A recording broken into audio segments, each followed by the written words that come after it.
Frida. I'm from Norway, located in Sogndal. I'm educated a nurse, but the last year I've been doing a lot of work with mobilizing people to take action for the climate, together with the organization called Folk mot Fossilmakta. And this winter I took the initiative to start a new campaign called Helsepersonell mot Fossilmakta, Healthcare Workers Against the Fossil Fuel Power, in order to mobilize healthcare workers across Norway to raise the awareness on the health impact on fossil fuels and the need for a fossil ad ban in Norway. For me, this is quite obvious to put my focus on these days because, as the World Health Organization are telling us, the climate crisis is the biggest health threat we're facing. And I believe that we as healthcare workers, we have both the knowledge, the trust, and also a moral duty to act when our patients are under threat. And indeed they are, and all of us are in some extent. And I also believe that healthcare workers can play a really important role in the environmental movement to accelerate the shift in narrative in terms of seeing fossil fuels as something we need to live a good life, but seeing it as something that is actually harming us, and then also opening up for the political room to regulate it that way. So before we get into the panel, I just want to define what we mean by fossil fuel advertisement, so we're all on the same page when we talk about this. But the definition we have been using is all kind of promotion, advertisement, sponsorship, and marketing from fossil fuel companies and other high emission sectors as aviation and cruise ship, and also vehicles powered by fossil fuels. So that's what we're talking about when we're talking about fossil fuels advertisement in this conversation.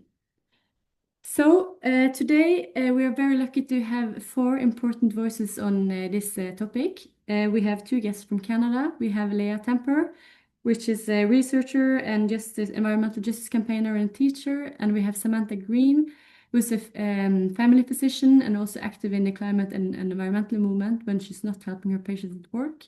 We have Robert Baker, a politician from Den Haag, representing the Party for the Animals. And we have Julie Forkommer from Klimakultur, a co-founder of the Norwegian NGO, who has been doing a lot of work on teaching the public on how the Norwegian fossil fuel industry are working in influencing us.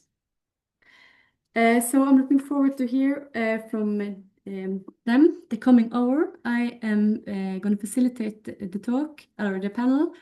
And I have divided it into 3 different sectors, starting with the health issue, going more into how fossil fuels are affecting our health, and see that the need for the fossil fuel ad ban.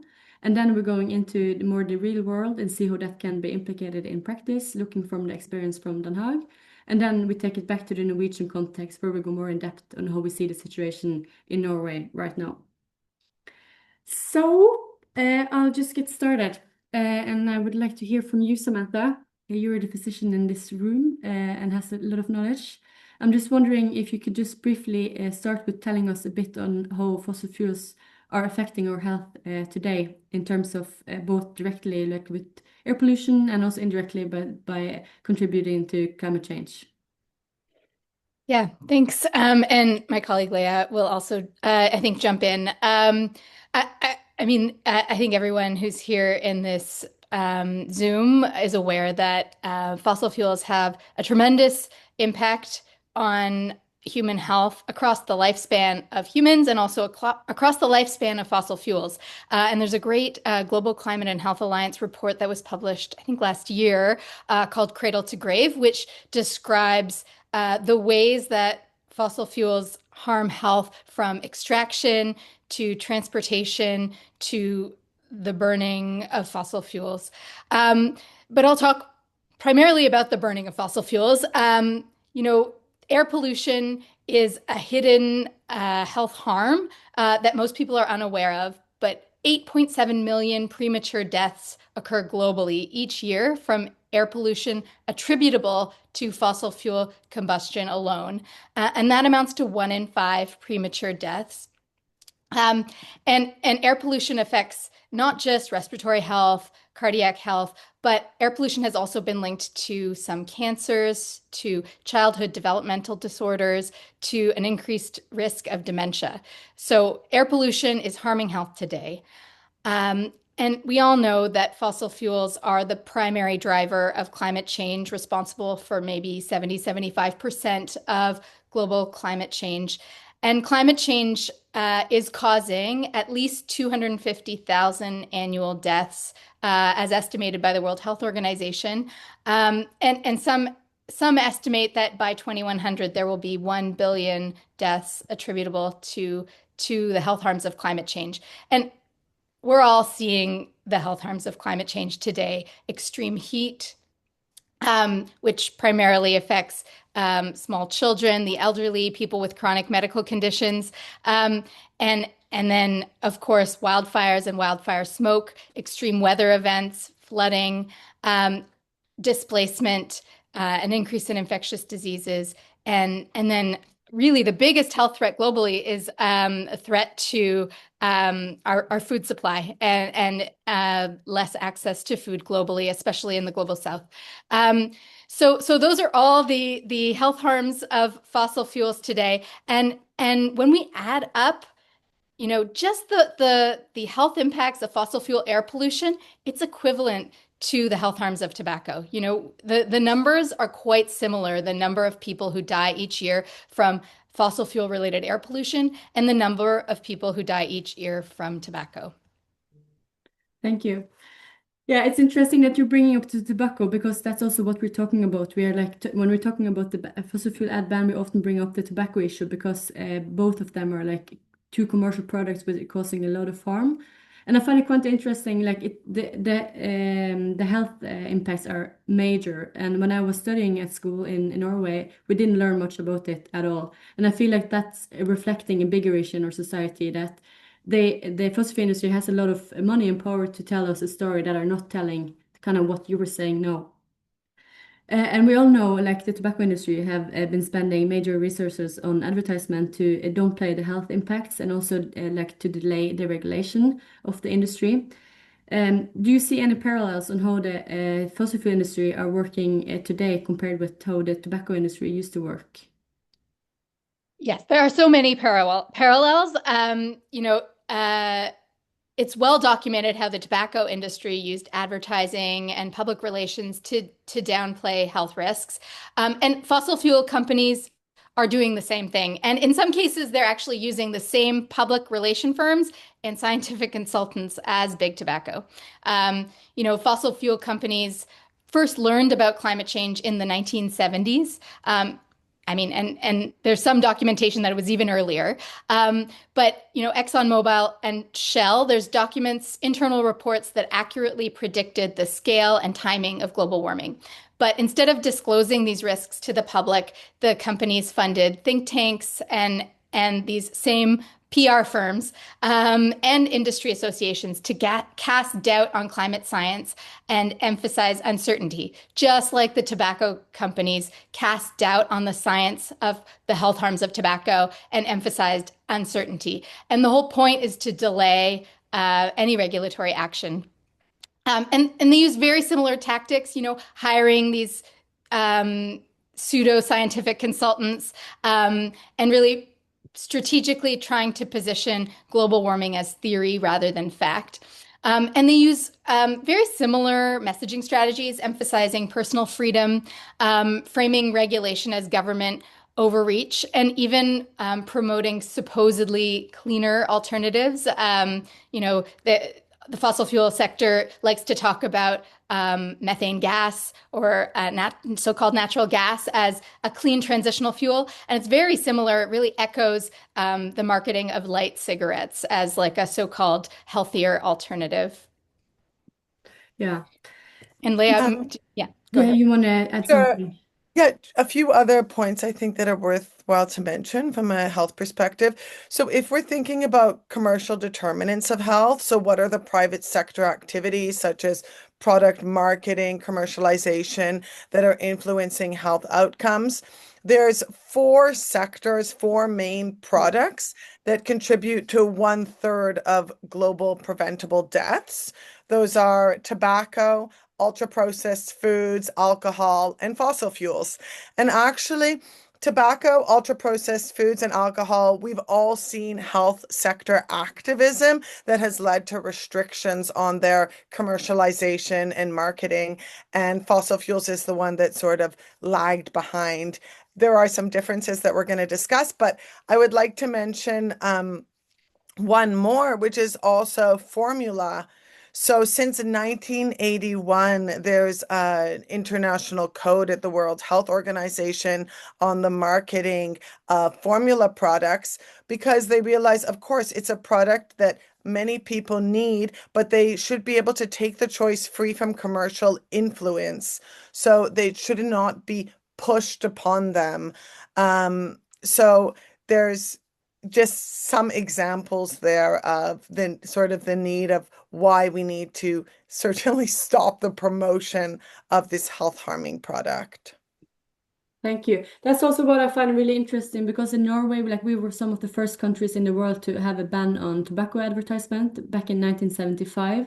And we also have really strict rules on advertising alcohol. And also last year, our government came with new rules on protecting children from advertising from unhealthy food and drinks. So we're only lacking the fossil fuel in terms of taking care of that problem.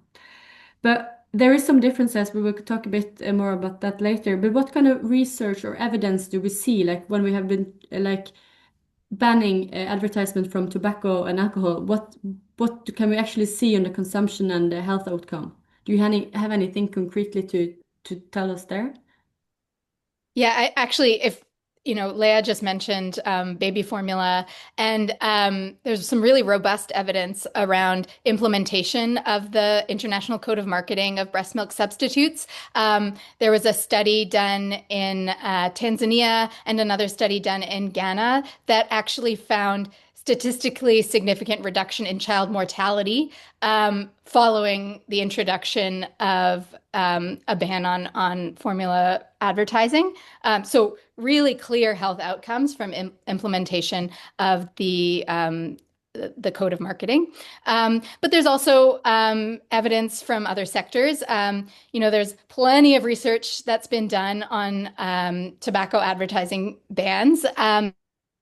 Found is that they reduce consumption by about 6 to 7% beyond any other policy interventions. And there's one study that we were able to find that actually found improved health outcomes attributable to advertising bans. That was a study done in Australia that looked at tobacco ad bans and then overall cancer mortality, and found a reduction in overall cancer mortality following the introduction of advertising bans in Australia.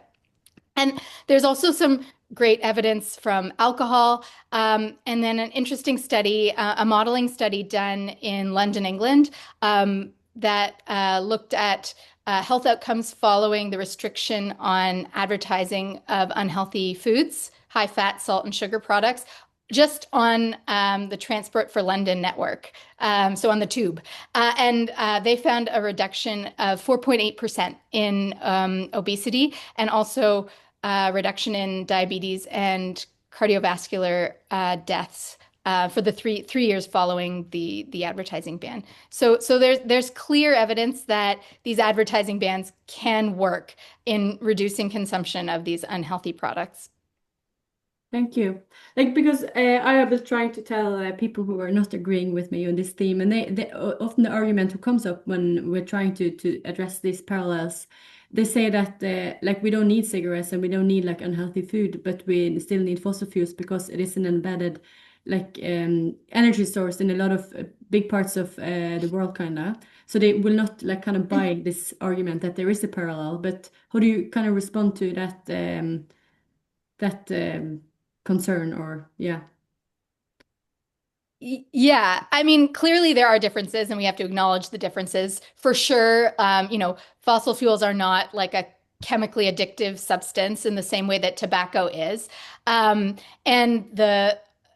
another very crucial difference is that the health harms accrue to other people. The health harms associated with tobacco are primarily to the persons using the tobacco and to anyone in their family or community, whereas the health harms associated with fossil fuel use actually are on other people, future generations, and also more vulnerable people in the global south primarily. So that's a key difference. And actually, that difference, I think, really speaks to the moral argument that we have a moral imperative here to act. And then I think we need to also just take a step back and think through how these ad bans work. Because they work not just by directly reducing consumption. If that's the only way they worked, I could buy that counter argument a little bit more.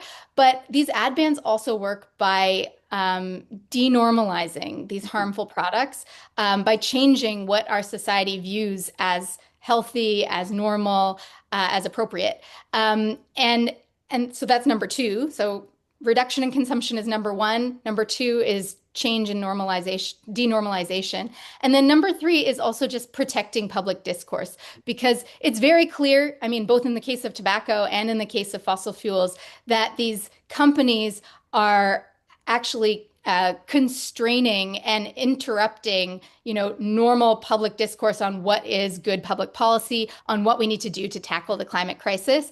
And there's lots of evidence showing that fossil fuel companies actually institute marketing campaigns at key policy moments. Just before elections, there's a bump in advertising from fossil fuel companies.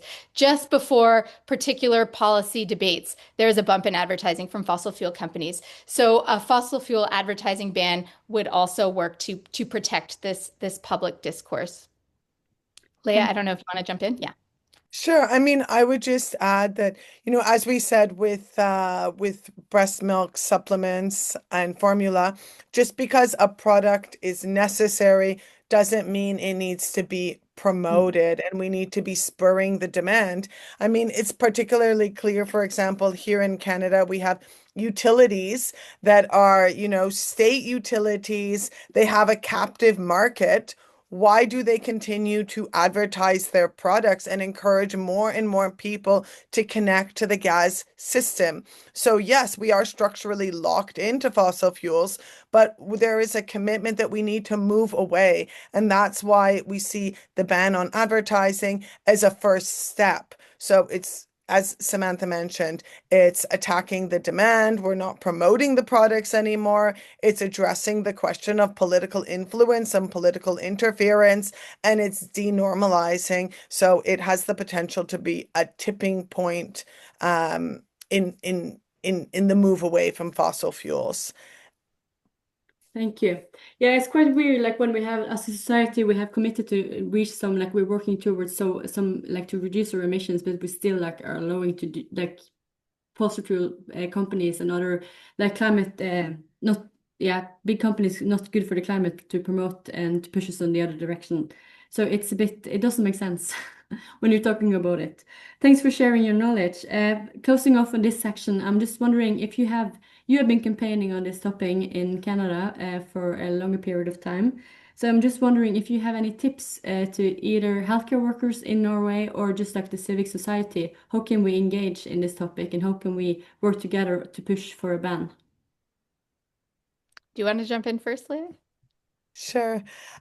So yeah, we've been running this campaign for about close to 4 years from the Canadian Association of Physicians for the Environment, and it's been a health worker-led campaign. So we've been privileging the voices of physicians, and what we tried to do was create a really big tent among health organizations in Canada when we first issued a letter that came from over 40 plus health organizations across the country, representing 500,000 health workers.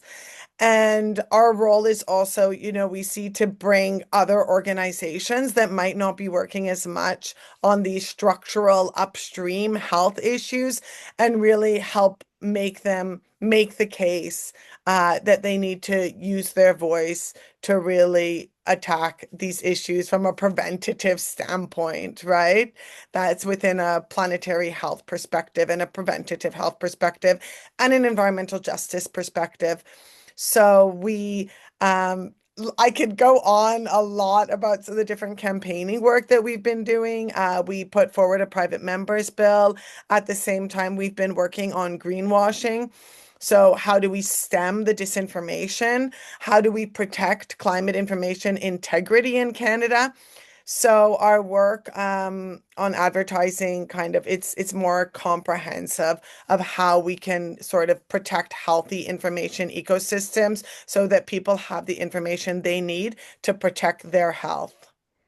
And yeah, happy to discuss more in the questions. Sam, did you want to add something? Yeah, I mean, I think as health professionals, I mean, it's been crucial that we have Leah like leading this campaign on the back end, but then using the health professional voice, I think is very helpful. And the public kind of gets it with the comparison to tobacco. Like, doctors led, at least in Canada, doctors were at the forefront of calling for an advertising ban here. It's obvious, it makes sense that we shouldn't be advertising unhealthy products. And so I think having physicians lead that charge and other health professionals lead the call for an advertising ban on fossil fuels does make sense. And it is crucial to have physicians there. And also talking explicitly about the immediate health benefits, talking about air pollution, which doesn't get talked about enough. And actually, one other topic that we haven't touched on is like some of the direct health harms of these fossil fuel products like gas stoves. There was this study a couple of years ago linking gas stoves in the home with increased asthma rates in children. So talking about the immediate health impacts of fossil fuels and the immediate health benefits of a fossil fuel advertising ban. Thank you. I'm not sure if I said in the beginning, but if you have questions in a way, feel free to just post them in the chat and we will have a summary on them before we close off. But yeah, thank you both Samantha and Leah. As I see it, there is a growing, like we have like it's quite obvious with the ban on tobacco and alcohol and like somewhat ultra processed food, like that's what our society accepts that. The fossil fuel advertising ban is a bit of a neuropolitical theme.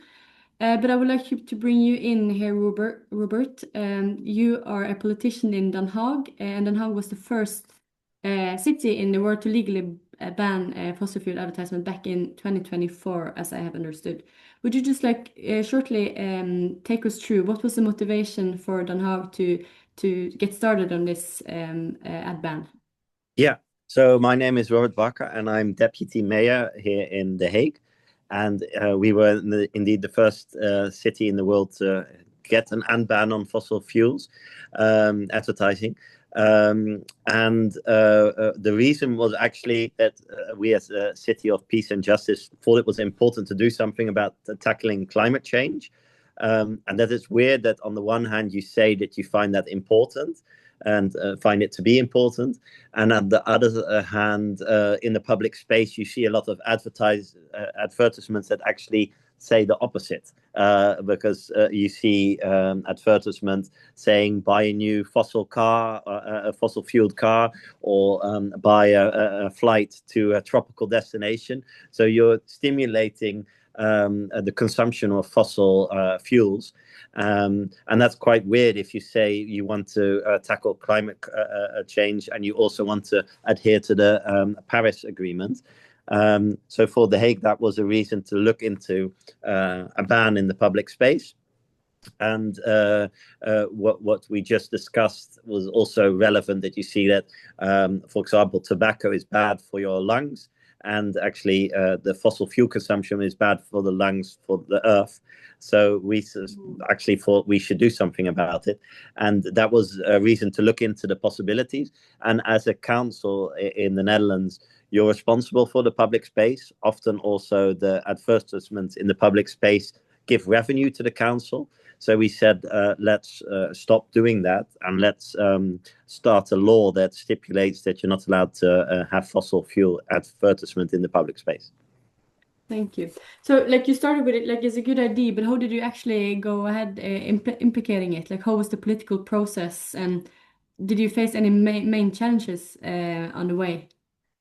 Yeah, so the political process is that it's a local law. So it means that it has to get a majority in the council, and that's the legislative body in the council in the Netherlands. And so it's a vote, and there has to be a majority that agrees with it. And actually, it's a law that just stipulates that advertisements in the public space aren't allowed to be fossil advertisements. And actually, at a national level in the Netherlands, we already have those kind of bans. You mentioned tobacco, but also alcohol and gambling have restrictions. So at the local level, we actually did the same, but something that often also happens at the national level. And a lot of councils also followed suit. So you see that a lot of councils in the Netherlands have copied our law. And it's just a law, so it stipulates why it's banned. And we had quite some challenges, of course, getting a majority that's in favor. But also the question was, is it allowed according to European law? Also, so the access directive, but also laws in the sense of human rights, freedom of speech. And we, of course, looked into that, and that's the good thing, I think, about that. You see that tobacco ads are banned, and also other kinds of ads are banned. It shows that you're allowed to, if you motivate it well enough. And we have seen that it has huge impacts on the environment, fossil fuels, on the health concerns that were mentioned, of course, previously. But that actually means that it's it's a very sound policy to take. So we motivated it, and that, for example, freedom of speech doesn't apply, in the same amount to purely commercial advertising. And that was the reason for to look into it, and that it was the reason that we could also, in a legal way, put this on the table. And we also had a court case, of course, that we won on this issue. Yeah, that was bringing me to the next question. Like, not everyone was happy. I heard that, or I read that the travel industry wasn't really happy with the ban, so they were actually taking you to court. Yep. As I understood, what were their main arguments, like trying to get rid of this ban? Yeah, so I think that somebody takes you to court shows that it's an important measure, because if it wouldn't affect the travel companies, they wouldn't take you to court, of course. So they don't like it at all.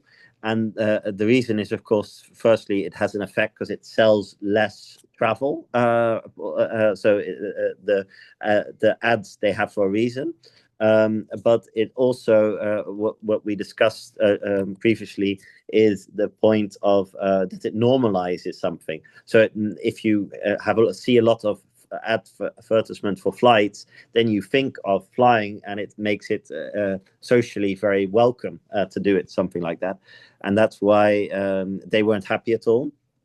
And the main points in the court case were the freedom of speech. And the court said, the European right of freedom of speech isn't absolute, especially for commercial advertisements, that there's a reason you could restrict it. They also gave a lot of European law that they say, freedom of products and all that kind of stuff. The court also dismissed that. And they said that it wasn't a sound policy because advertisements don't lead to more consumption, because people are going to consume fossil fuels anyway. And also we said, I think just the fact that they did this court case shows that it has an effect. But we also just heard the percentages of reduction of studies. But it's also, I think, just logical. You could think of that ads have a reason. And the courts also said that it was sound policy, that it was proportionate, and also sound policy to make. And that's why the court said, in all of the points that the travel agency made, we dismissed them, and the council is allowed to take this decision. Yeah, that was a great win for you and the environmental movement in total, this ruling. Do you see this ruling like setting any precedent for like prioritizing public health and the climate over commercial interests, like on a higher level, kind of? Yeah, I think what I would find the most important thing of the ruling is also I hope, a snowball effect, so that, and you already see it in a number of cities, that they around the world, and especially also in the Netherlands, have taken over this policy.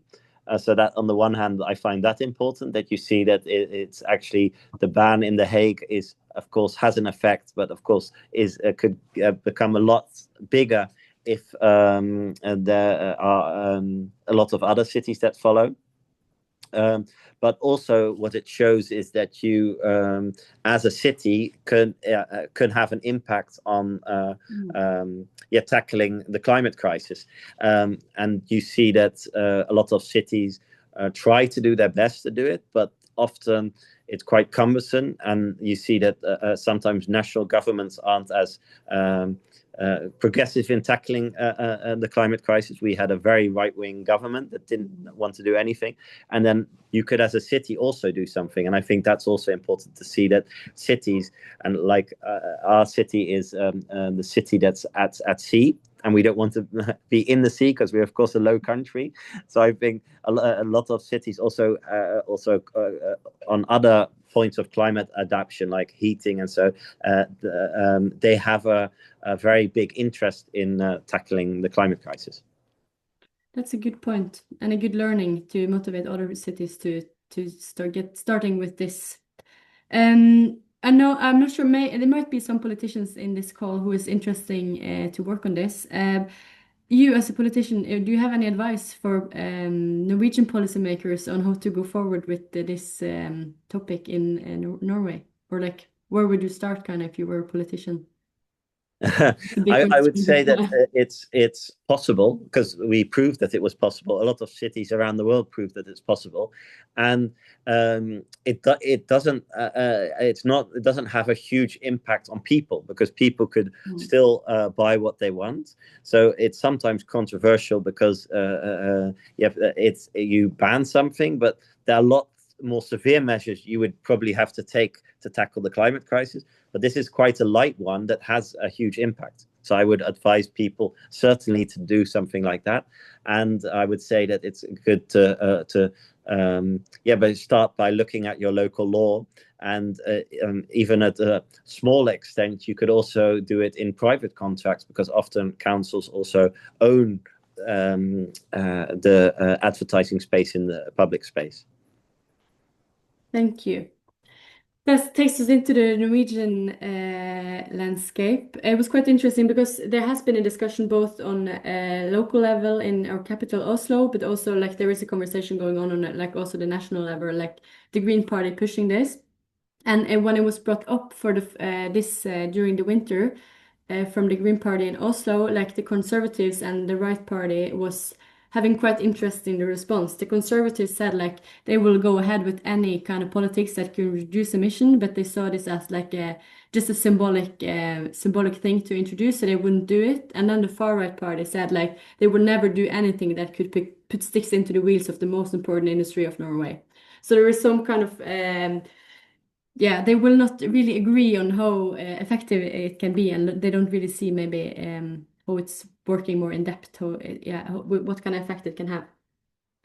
So that takes us to Julie Forkammer, which is an expert, I would say, on the Norwegian context, on how the fossil fuel industry are operating home. And growing up in this country, I haven't really been aware on how present they have been in our societies up until I met Julie.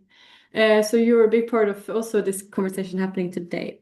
So let's jump into the Norwegian context. How is the Norwegian fossil fuel industry operating in Norway today? What are the tactics, and how are they using advertisement as a part of their influencing tool? Oh, thank you, Frida, for some very nice words. And we at Klimakultur, we are still babies in this. We are learning from people like Lea and her colleagues in Cape, and from Robert and what they've been doing in The Hague. And so also you said I was an expert, and it's a bit sad because we've only been working with this for a couple of years. So it says it's clearly something we need to work a lot more on in Norway, and there have been people working on it as well. But I'd like to say thank you for putting up this web talk. And as Samantha said as well, this is not just about the fossil ad bans. This is about the knowledge we are building, talking about them. And I have known so little about the health harm of fossil fuels. It's just ridiculous. So I'm still learning in all this. And when you started talking about the formula thing, I didn't even know that was a thing. So I'm going to learn more about that as well. I don't have babies. So just as an example to say, before I dive into the Norwegian sphere, but a couple of weeks ago, I talked to a Norwegian climate journalist, and we were talking about fossil ad bans, and I was mentioning tobacco ad bans, and he said, no, you can't compare those two. And I was like, yeah, why not? No, because with tobacco, it's something you inhale that makes you sick. And fossil fuels, obviously you don't. And I think the learning points for Norwegians to learn about how people inhale fossil fuels in other countries and make us sick is a good place to start. Because we very seldom talk about the harm Norwegian fossil fuel is causing. We talk about Norwegian fossil fuels as being a democratic savior for humanity, both in Norway and the rest of the world, especially in these times. So the advertising and the influence, we call it petroganda in Norway because it's often state-owned and it's often aimed at children. But let's just, for simplicity, put it into two different categories, what is happening here. And the first one is lobbyizing, and a great term we picked up from international colleagues. And that's advertising aimed at stakeholders, at politicians, and Samantha talked about it as well. And that's when the fossil fuel companies want to secure the business and the social license and to continue as always. So that's the one thing they are advertising with. But what is the other thing, which we see is growing in Norway, is recruitment. It is the fossil fuel industry's concern that they won't have future workers to work for them. And we see that in advertising and we see that in sponsorships. And just before Christmas, I went undercover at the Petro Ladies Club Gala in Stavanger. And the Petro Ladies Club is a club for women working in oil. And I dressed up with my best suit and tried to blend in.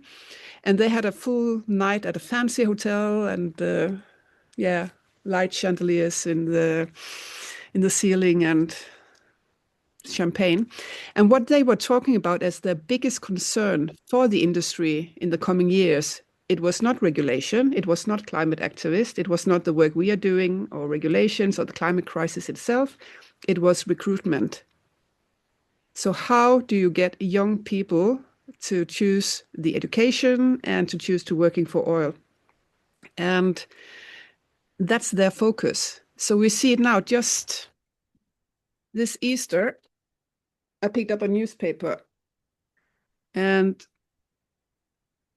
Equinor is running a huge national campaign these days, together with the university in Oslo and the university in Trondheim, among others, and the science centers, on how to get children and youth to be interested in the STEM classes. And STEM is science, technology, engineering, and maths.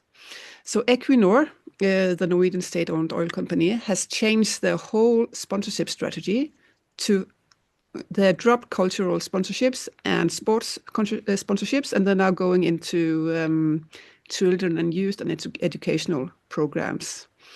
And what Equinor is saying themselves is that we want to support those who can really make a difference, to support those who dare to dream and who have the courage to create real change.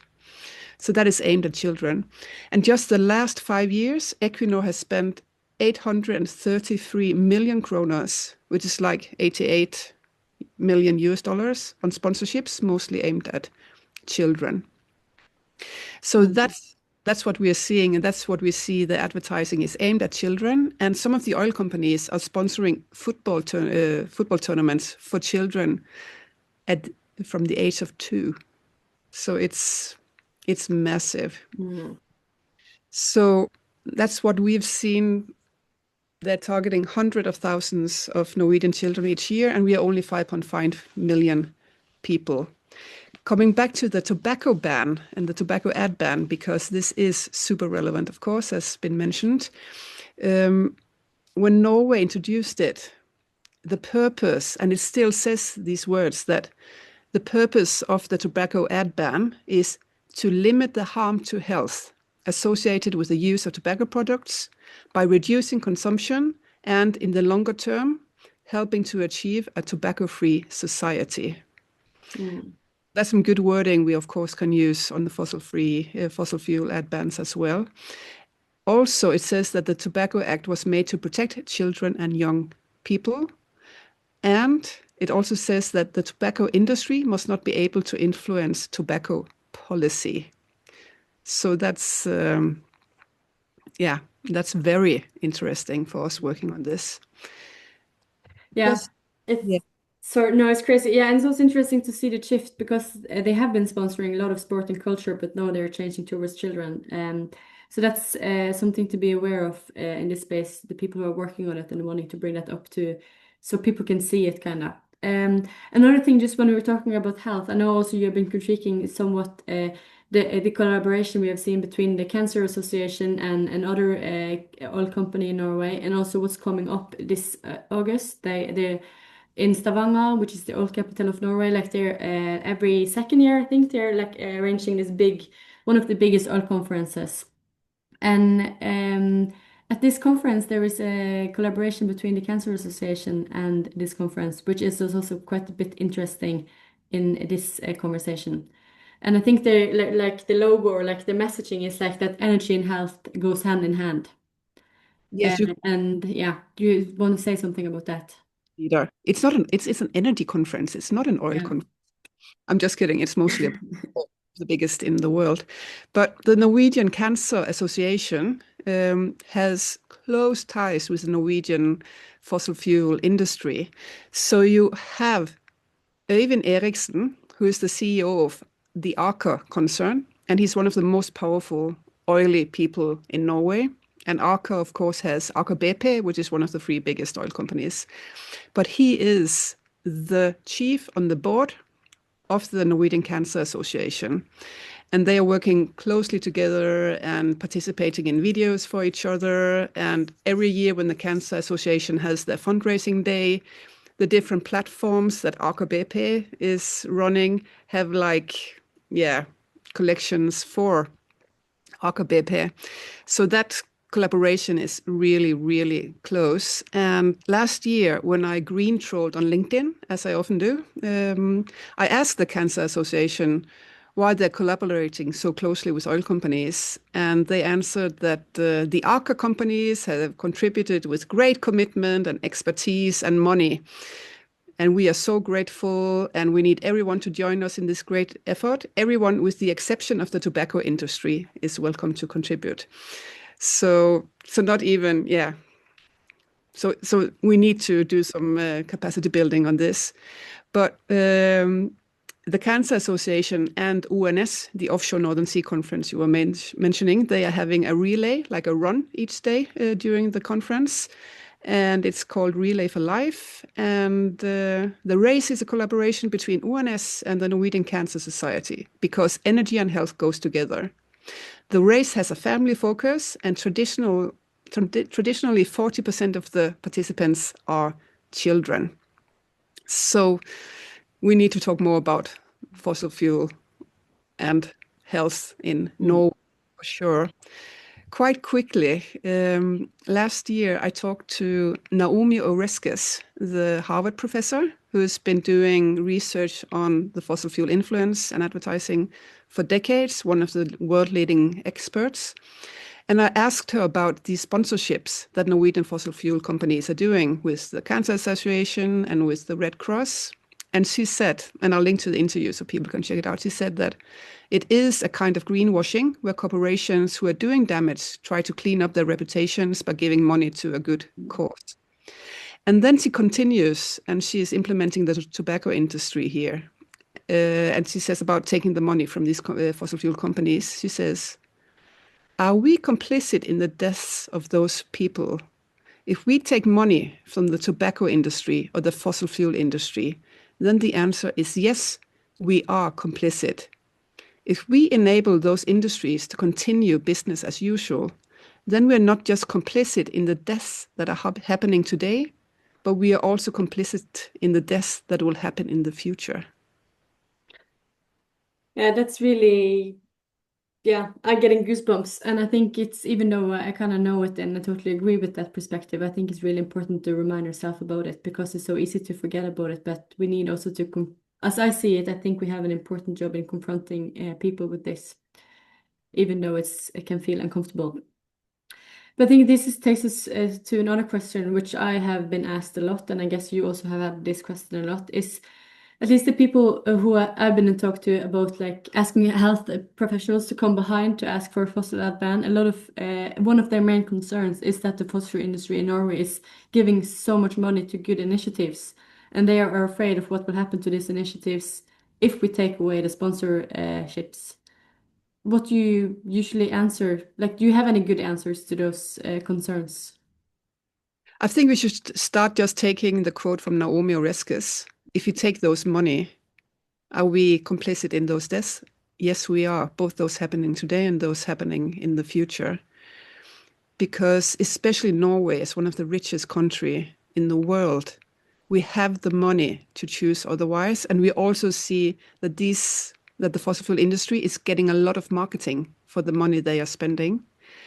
Naomi Oreskes also talked about how fossil fuel companies should not be sponsoring education, especially of children and youth, because because of they shouldn't do it, of course. And also, I think we need to start recognizing that fossil fuels are killing people, and Norwegian fossil fuel is doing it as well. And I'd just like to quote the CEO for Aker BP, Kåre Jonny Hersvik, because Greenpeace and Nature and Youth is doing a court case against the Norwegian state on the opening of 3 new oil fields. And one of those fields is going to be run by Aker BP.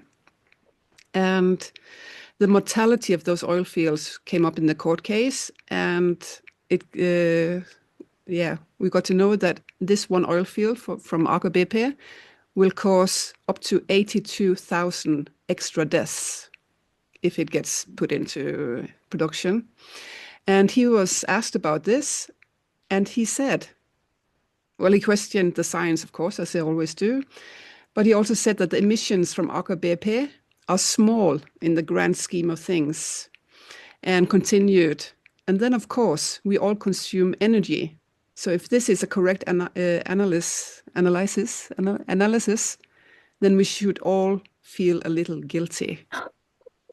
So that was his response to one of his oil fields being responsible for killing 82,000 people. And as a fun fact, closing off here, this oil field is called Yggdrasil, and the name comes from Norse mythology and means the world tree, the tree of life. Yeah. I love the Norwegian oil business. They are amazing. Yeah, thank you for really thank you for the work you're doing in terms of the Norwegian context to spread this knowledge to people. It might be an obvious question, but to what extent do you think this interferes with the public debate and the policy, the climate policy we see in Norway? I think we're just starting, and I think we're seeing results very, very quickly. I think it's like taking off the blindfold. It happened to me. I feel like I joined a new religious awakening or something, because when you start seeing it, you see it everywhere. And just talking about the fossil fuel influence, it changes people every day. And I think the health part of it, people don't think about it. And when they start thinking about it, it's just heartbreaking. And especially when it comes to parents and health personnel. So I think this is adding to the climate debate in Norway in such an important way. And I think we're all learning along as we go. Yeah, it's exciting. Thank you. That brings me to the last question. You're working a lot on this in Norway, as we have heard. What role, like if you have any what should we as healthcare workers support? Like how can the civic society support in spreading the knowledge about this influence and pushing this up to the top of the political agenda? I think what health workers could do, and many are doing it already, is to talk about the way that fossil fuels are harming people all over the world, because we are exporting both the oil and the health harms in it, so we don't see it here. Particularly not we are the country with the most electric cars in the world, so our air is getting cleaner and cleaner. So we are it's like heroin. We're exporting a bad product and then we're accusing the rest of the world for buying it. But we have to acknowledge that the health harms are global, and the privilege of Norwegians should be to care about the health of people everywhere. Thank you. Ending on that, we have 16 people in this call, and I have made a poll for us to just ask questions. I'm working with this on a daily basis, and we need more people to work on this, not maybe on a daily basis. That's a bit hard if you have a job next to it, but if there is anyone in the call who want to contribute to this work, or if they want to support with money, please fill out this poll that popped up, should have been popping up.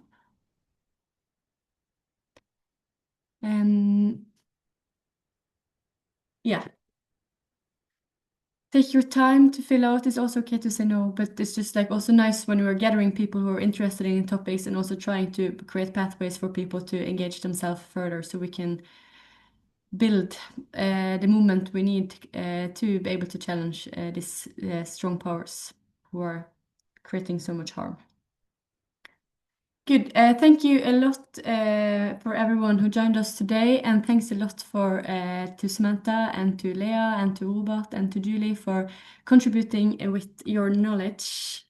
Really appreciate it, and also really nice to see people from different parts of the Western world also working on these issues. Like we're not alone, even though it could feel a bit lonely sometimes in the environmental movement, but there is a lot of people out there doing a great job every day. So thanks a lot for that. Peter, I see we have like a couple of minutes. Can I ask Samantha and Leah a question? Yeah, there were no other questions in the chat, so I was just like slowly jumping off. But yeah, there is 4 minutes left, so feel free to ask questions. When I talked about Norway, did you hear many similarities to what's going on in Canada? Because that's what I've been learning from your, and you're just nodding. Would you like to elaborate a little bit on that? Because that's very knowledge. Yeah, that's great knowledge learning for us in Norway, that it's the same other places. Yeah, I mean, I put a link in the chat about fossil fuel companies trying to influence curriculum and children and youth. So it's rampant here too, and really unfortunate. And we published a report about it last year. Leah, did you have anything else to add? Yeah, I think there's certainly a lot of similarities. I mean, we are a petrostate. We are, digging in. The discourse of the most recent government is Canada can become an energy superpower.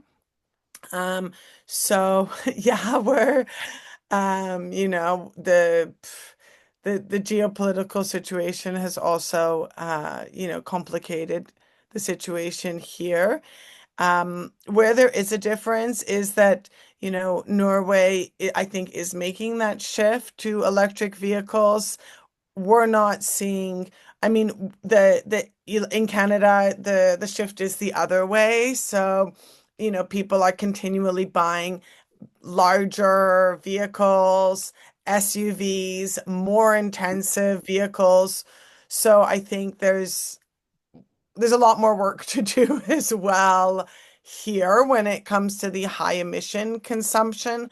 I don't think there's really, I find that consumers are really not getting a clear picture. I mean, the other day I was talking to my uncle, and he was replacing his air conditioner and his furnace at the same time, and he's like, "Oh, I'm not going to get a heat pump. Those don't work." So the level of disinformation and how it impacts people's individual choices and demand. I find that the situation is worse in Canada, and yeah, but certainly in terms of the sponsorships, the ubiquity of the the industry in everyday life, that's where we do see a lot of parallels. And the rampant fallacy that us as an individual, or Norway as a country, Canada as a country, is just one small little piece, so it doesn't matter. That's a fallacy that's been described in legal cases. People refer to it as whataboutism, and we just need to push back hard on that fallacy. Yeah, we're the most emissions. I mean, per capita, our per capita emissions are the highest in the world. But the discourse is, oh, it's only 3% of global emissions. So, yeah. And maybe one other thing to say is that there's been a shift. I would say that we're also seeing a shift here on the how fossil fuels are obstructing. So as Sam said, traditionally it was denial. This is, global warming is not real. Let's put uncertainty on the science. Then it shifted towards false solutions. We're part of the solution, greenwashing.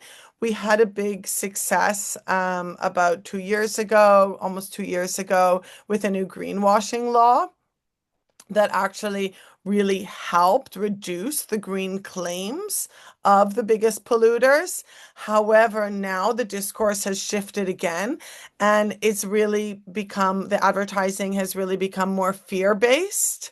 And the messaging, which maybe in Norway you're less vulnerable to, because as I said, you've already made some of those shifts away from fossil fuel products, but the messaging is, you can't live without us. Without fossil fuels, you cannot have quality of life, and everything we take, our entire society is based on fossil fuels. So we are integral part of our society, and we are the ones who are building the country. So it's this nationalistic discourse, which is really having a lot of sway now. So that's sort of the shift. They're no longer saying we're part of the solutions. They're not even offering to reduce their emissions. They're like, oh, let's not talk about that. Yeah. Let's just try to instill fear in people. So that's, I think, the other shift that we're seeing and that we're trying to counter. Okay, I just see the time is 2 minutes past. If you have to leave, just leave. I just saw Anne Guri had one final question for Robert, which is, have you banned such, is the fossil fuel ad ban covering the whole city, or is it just the channels that the city controls themselves? Yeah, so the fossil ad ban is for the whole public space in the city, and it's put into public law. But we also put it into the contracts for the advertisement companies like JDDecaux, Global, that kind of companies. So it's also in that way in the private agreements we put it. But the ban, the legal ban, is for the whole city of The Hague in the public space. Thank you. I think 2 minutes past, we can be happy with that. We made it in time. If there is anything if there are some questions popping up in your minds after we're closing off this call, just feel free to send us an email. I will try to answer as good as we can. And just a big thank you to everyone who took their time to talk about this important issue today. And thanks for participating, everyone. I wish you a very good evening and good luck with Thank you. Thanks so much. Bye. Thank you. Great. Bye. Bye.